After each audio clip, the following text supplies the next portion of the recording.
Hello and welcome to another episode of More Thoughts. My name is ChaosMole and we just finished American Arcadia, which you were seeing here in the background. This is the beginning of the game, so there are not too many spoilers yet.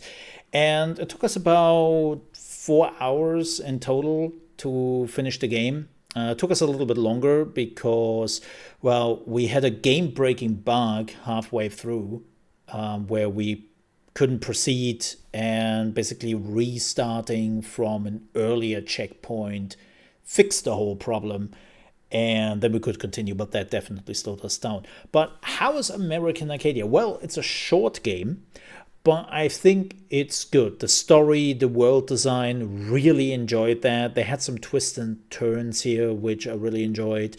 Again, like this whole thing reminded you as a extended Truman Show kind of deal, but also like the world is in the 70s, so they have like a lot of technology which is definitely not from the 70s, but then they're stuck in the 70s, as you can see here. And it's a really cool world design. The voice acting is really good.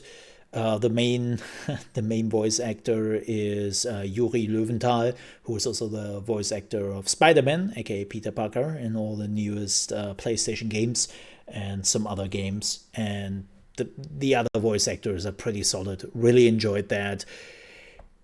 And world design and story was great. There was sometimes a little bit of a slowdown, like some connections they try to do to basically create like the different views of the characters you played. Not always great, but again, like the whole world design, all the characters were fantastic. Especially the end was great.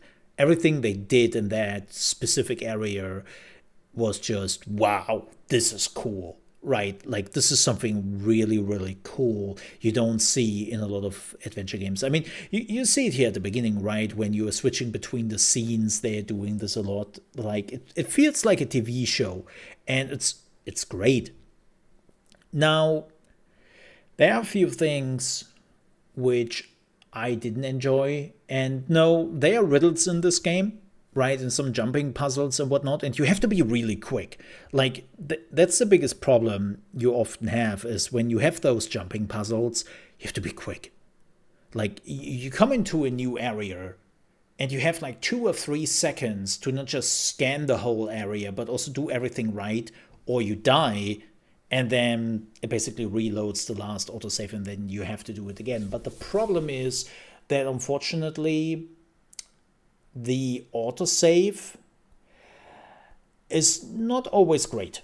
You have a lot of like autosaves where there's just a lot of downtime, right? Like you are starting in a sequence again where it takes you like 10 or 15 seconds of nothing happens till you are getting to the point again where you died.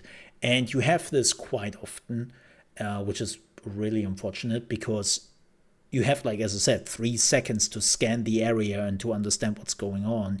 So if you have to repeat it and take another 15 seconds to get there again, that was sometimes frustrating. Yeah. There were some puzzles which unfortunately I wasn't good at. I wasn't good at. And as I said, there was then one puzzle in particular which was technically super easy, but it didn't work. And I was like, damn, what am I doing wrong here? What am I screwing up? And the answer was nothing. It was bugged. I had to reload an earlier save to fix that bug, right? And so, yeah, there was this moment where you really ask yourself, what am I missing here? No, you don't miss anything. It's bugged. But there was also a particular riddle, which was about colors. And as a partially colorblind person, that was not great. That was the first one I felt really frustrated from. How do I understand this? And what do I see here? What am I looking at? Like, they're not giving you a lot of hint how something works and you have to figure it out. And yeah, like most of the riddles were okay, but there were just some of them where you were like, oh, come on, man, don't. All of the riddles so far have been easy to understand and relatively easy to finish. And then at the end, they really wanted to show off like some of the cool stuff they can do, but then became overly complicated. But most of the time, it was my own stupidity which got in the way. But I liked the game. It didn't overstay its welcome. Great word design, great ideas they had. The story was good, right? Like I really, really recommend the story. The gameplay was still good in itself. The middle part is where it slows down a little bit, but again, in a 4-hour game, when I talk about the middle part, it's like, yeah, you have like a 30 to 45 minutes slowdown in total, so it's not actually that bad. I recommend this game for people who want to have a quick swirl, right?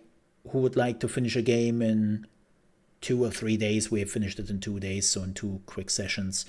And who just want to have the story with some really cool and gameplay elements you normally don't see in a lot of games, right?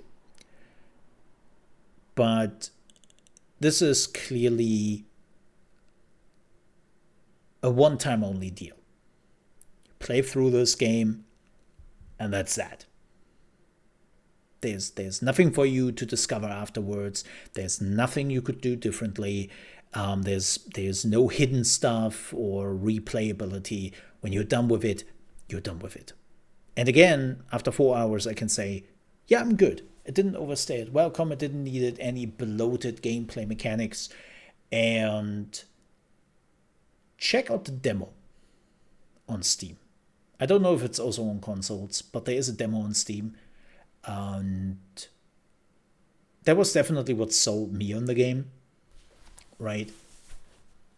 So if you still have doubts, do that.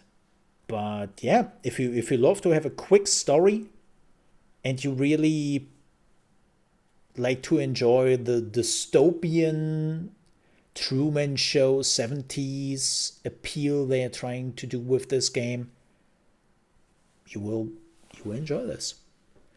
And for everyone else, well, you will not enjoy it if you are not into that. But with that said, thank you so much for watching. We're done here. If you enjoyed this video, please don't forget to leave a like and also subscribe to the channel if you haven't done yet. We are doing more playthroughs here on the channel and also thoughts of the playthroughs. And with that said, thank you so much for watching. See you next time.